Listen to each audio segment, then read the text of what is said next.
Um bom dia a todos. É sempre uma renovada alegria poder compartilhar esses momentos de reflexão pelas manhãs. O nosso convite à reflexão de hoje está no capítulo 167 do livro Pão Nosso, que é psicografia de Chico Xavier pelo Espírito Emmanuel.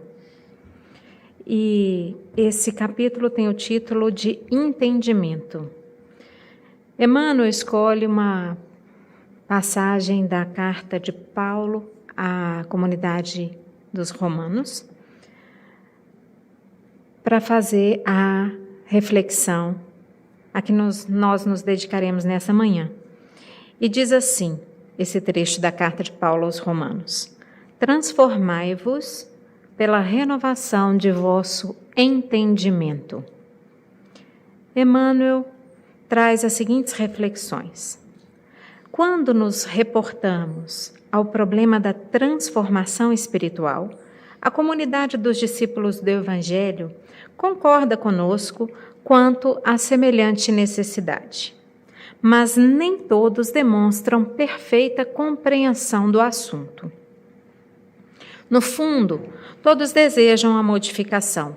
No entanto, a maioria não aspira senão a mudança de classificação convencional. Os menos favorecidos pelo dinheiro buscam escalar o domínio das possibilidades materiais.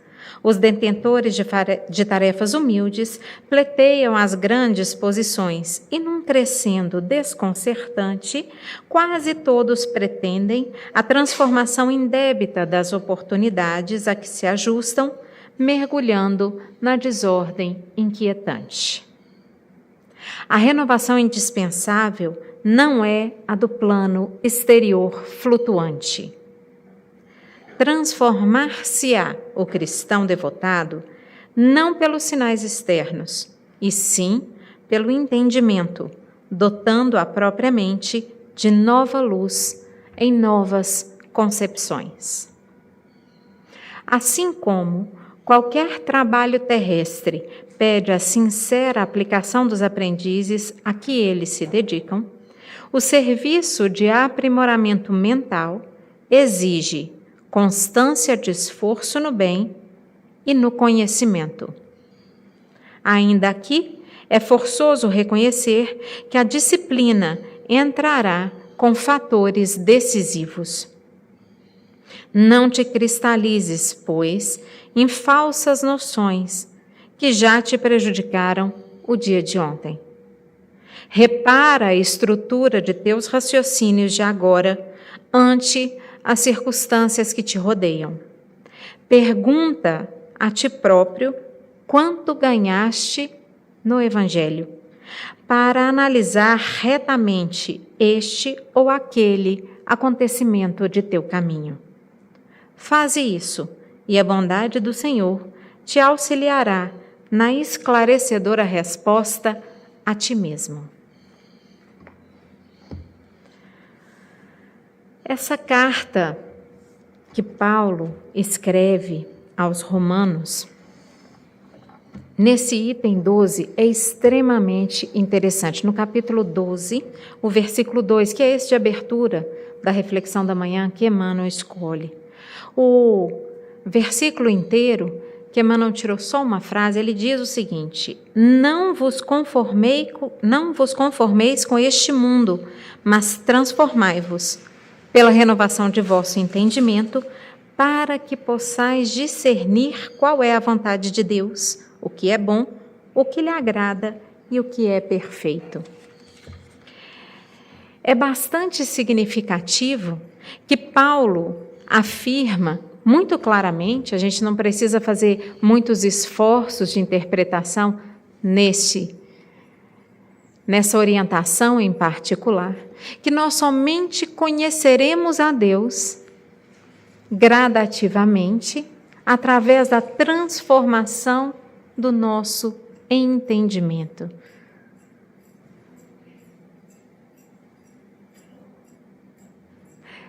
Nós, cotidianamente na doutrina espírita, escutamos sobre a necessidade da reforma íntima, que é essa alteração de entendimento, esta renovação de nós mesmos. Todos nós conseguimos compreender, entendemos e, em certa medida, aceitamos a necessidade da transformação. No entanto, Emmanuel, ao complementar, ao refletir sobre essa recomendação de Paulo, nos chama bastante a atenção, no sentido de qual transformação e qual reforma é necessária.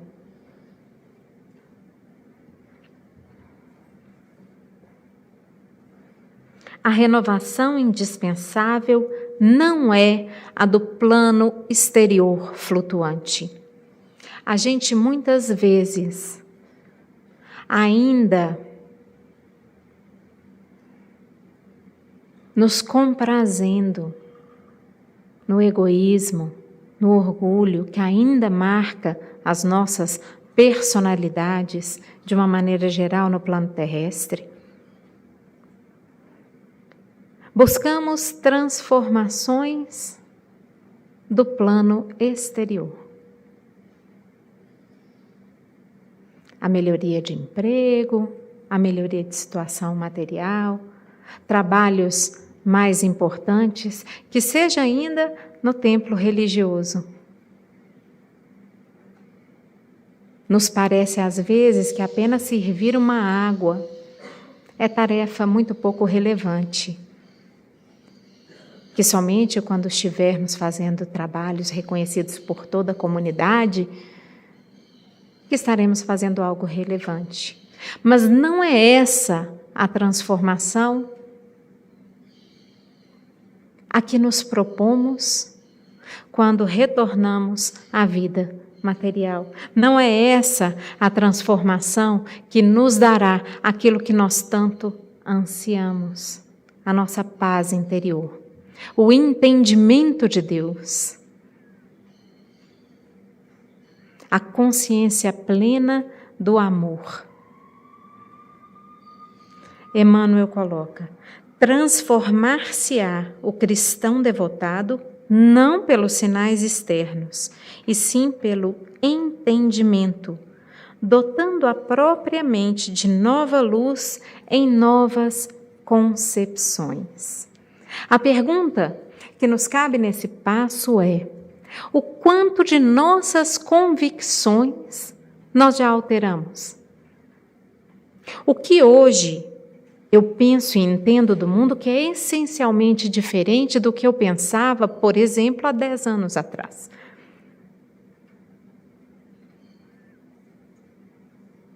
Porque a vida nos convida incessantemente à renovação interior, a entender melhor, a compreender mais. Se nós estamos engessados em concepções que não revisitamos, que não se renovam, que não se ampliam, por mais que o nosso exterior esteja mudando, estamos traindo a nós mesmos em doentia paralisia.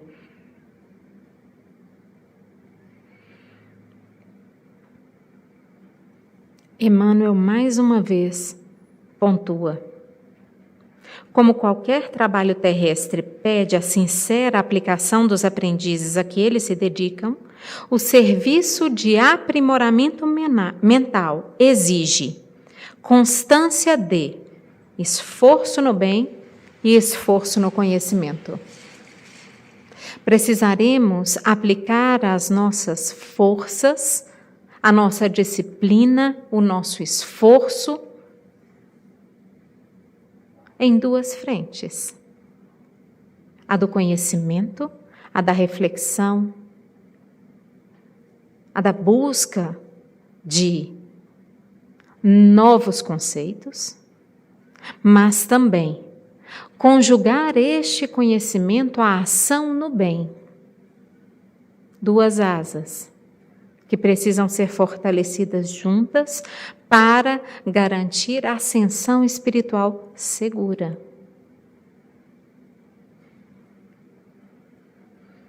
A disciplina entrará com fatores decisivos. É trabalho de todos os dias.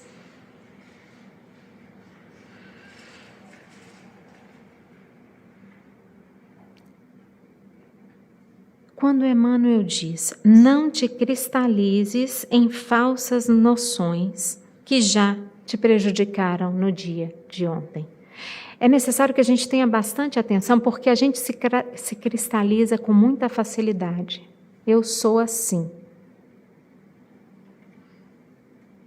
É muito necessário nós conhecermos quem somos, a nossa essência, como reagimos, nossas emoções, o nosso infinito particular, como diria um poeta. No entanto, somos mudança.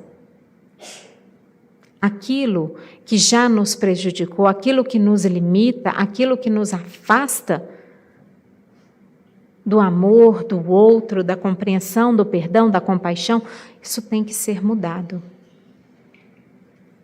Melhor seria se pudéssemos dizer, estou assim, amanhã estarei melhor.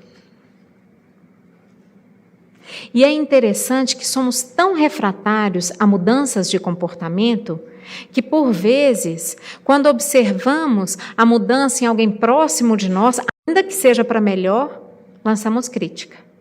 Nossa, agora você está assim, bonzinho, não quer mais fofocar. Até parece que eu não te conheço. Ontem você estava aí falando mal dos outros. Ou não fazemos isso? Quando lançamos essa crítica, é preciso que reflitamos. Estamos cristalizados, acomodados em comportamentos que não nos servem mais, que só nos trazem dor. E a mudança do outro às vezes nos incomoda. Ou a nossa própria mudança fará com que ouçamos comentários desse tipo. Não é para a gente ficar com raiva, nem magoado. Mas é um sinal importante de que, se somos nós a lançar a crítica, é necessário que façamos um exame, um autoexame, e busquemos nós também a nossa mudança para melhor. E se somos alvos da crítica, compreendamos. Incomoda. É claro que incomoda. Toda mudança causa em nós uma desconstrução. E desconstruir conceitos, ainda que extremamente equivocados, traz em nós uma insegurança muito grande. Mas o antídoto para essa insegurança é justamente nos permitirmos comportamentos amorosos, porque eles ainda são bem estranhos, digamos assim, desconhecidos para nós. Mas uma vez que vamos nos permitindo fazer diferente, silenciar a crítica, por exemplo, não responder a uma agressão com mais agressão, mas buscar uma resposta mais equilibrada, mais pacífica, ainda que seja simplesmente o silêncio, vamos experimentar e ver qual a consequência que este comportamento que nos recomenda o Evangelho nos traz de consequência, nos traz de presente. Aí ganharemos impulso e nova força. Porque um comportamento diferente trará uma consequência diferente, trará um bem-estar que nós também desconhecemos. Então, ao menos, nos arrisquemos a seguir Jesus, com as suas recomendações. Faze isso, e a bondade do Senhor te auxiliará na esclarecedora resposta a ti mesmo, Todas as respostas que nós buscamos estão gravadas na nossa consciência mais profunda. É preciso coragem neste mergulho, porque tudo que ainda dorme na nossa sombra consciencial necessita ser trazido à iluminação com cuidado, com cautela. Mas se temos os nossos monstros de orgulho e egoísmo, temos também nessa mesma sombra inúmeras virtudes, inúmeras forças, talentos que desconhecemos. Mas é preciso que tenhamos a coragem de buscar comportamento novo. E Cristo, o Evangelho, é ainda, passados 2000 e tantos anos, boa nova, novidade, comportamento novo. Porque muito embora ouvindo o Cristo, amando o exemplo, temos dificuldade de fazer o que Ele nos recomenda. Eu sou o caminho, a verdade e a vida, não é mesmo? São palavras do Cristo. Amamos o Cristo, mas temos medo de dar passos de compreensão, de compaixão, de solidariedade, de desapego. E assim vamos adiando o nosso progresso. A mensagem de hoje nos é trazida por dois espíritos que simbolizam em si mesmos a mudança. Paulo, que conhecemos a sua história. Saulo, que perseguia os cristãos, até o momento que tem o seu encontro com Cristo. E Saulo se transforma em Paulo. E um dos espíritos responsáveis por estarmos hoje aqui conversando sobre o Evangelho. Porque se entregou integralmente a viver este Evangelho na sua própria vida e dizê-lo a todos que encontrava indistintamente pelo caminho. Se Paulo se cristalizasse, se Saulo ouvisse nesse encontro com Jesus, mas escolhesse se cristalizar com medo, poxa, mas eu já persegui tanto, eu já fiz tanta coisa ruim, como agora eu vou virar do avesso e fazer este mergulho? Não estaríamos fazendo essa reflexão aqui hoje, pela manhã. É preciso esta coragem sobre si mesmo. Sim, até ontem eu fiz daquele jeito, mas hoje eu não vou fazer mais.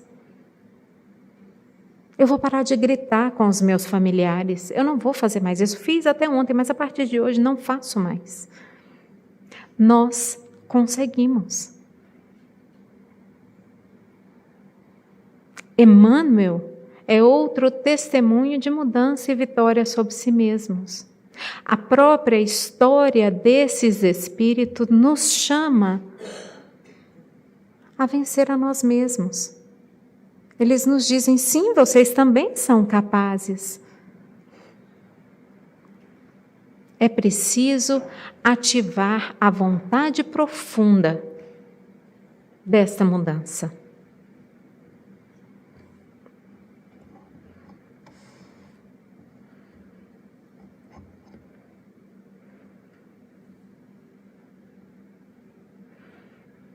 Emmanuel faz uma pergunta interessante. Quanto mudaste com o Evangelho? Quanto mudaste com a Boa Nova? Não nos iludamos, sem dúvida nenhuma. Jesus é consolo, misericórdia, acolhida. É a suavização de todas as nossas dores. Encontramos isso no Evangelho. Mas Jesus também é chamado de mudança e pede que sejamos nós Evangelho vivo. Pede que as nossas vidas sejam testemunhos vivas, cartas vivas da Boa Nova. E é o próprio Jesus que chama a seguinte atenção a todos nós. Ninguém põe remendo de pano novo numa veste velha, porque arrancaria uma parte da veste e o rasgão ficaria pior.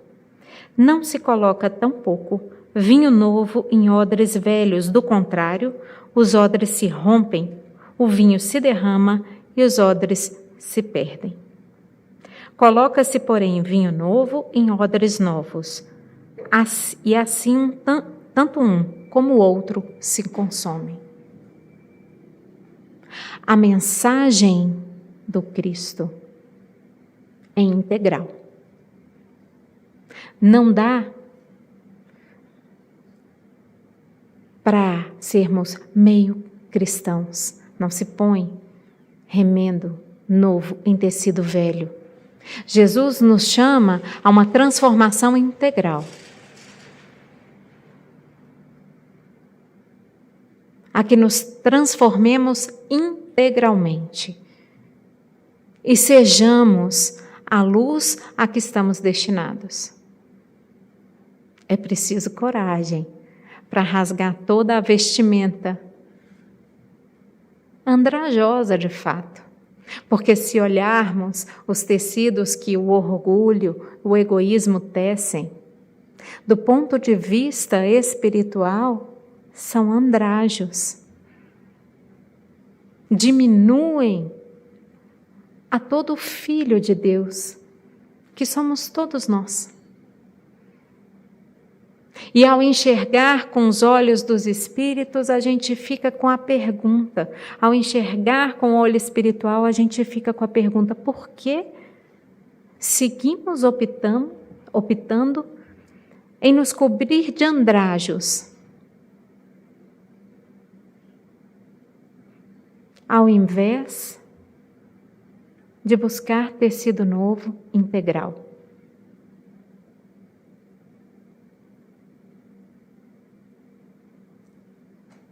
É difícil, porém necessário, deixarmos para trás velhos hábitos que nos aprisionam. É preciso que nós expandamos a nossa vivência com o Evangelho para além do templo religioso, para além desses momentos que compartilhamos aqui, por exemplo. É preciso que essa vivência abarque a nossa vida integralmente. Que permitamos que a luz nos vergaste por inteiro. É mudar. Sem dúvida nenhuma encontraremos estranhamento por parte daqueles que convivem conosco e muitas vezes tentarão nos desencorajar desta mudança. Ah, mas você não é mais o mesmo, era mais divertido. Será que era mesmo? Não é mais divertido rir com alguém do que rir de alguém, por exemplo? Uma brincadeira é somente uma brincadeira boa se todos estão se divertindo, não é mesmo? Porque senão a gente pode escolher outra coisa para falar, para dizer. A gente pode escolher o silêncio, por exemplo, ao invés de agredir. Não é melhor? Não traz mais paz? Não deixa uma sensação de bem-estar duradoura? Porque o que nós queremos, o que o nosso espírito anseia é bem-estar duradouro. E isso somente o bem entrega. Por mais esforço que tenhamos que fazer. Cada um de nós, neste momento, é capaz de buscar no seu repertório de memórias iluminadas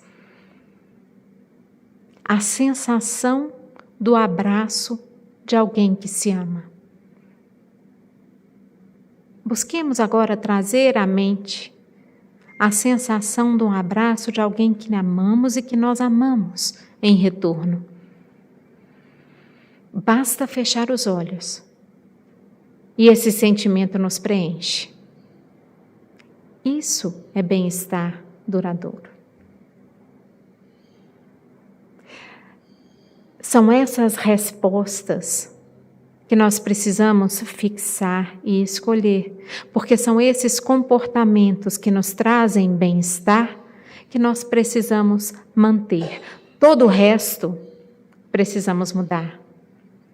Precisamos roupa nova. Precisamos paz interior e cabe a cada um de nós, com esforço e disciplina, buscar repertório novo no Evangelho, retribuir o mal com o bem. Ah, mas isso é difícil demais. Lógico que é.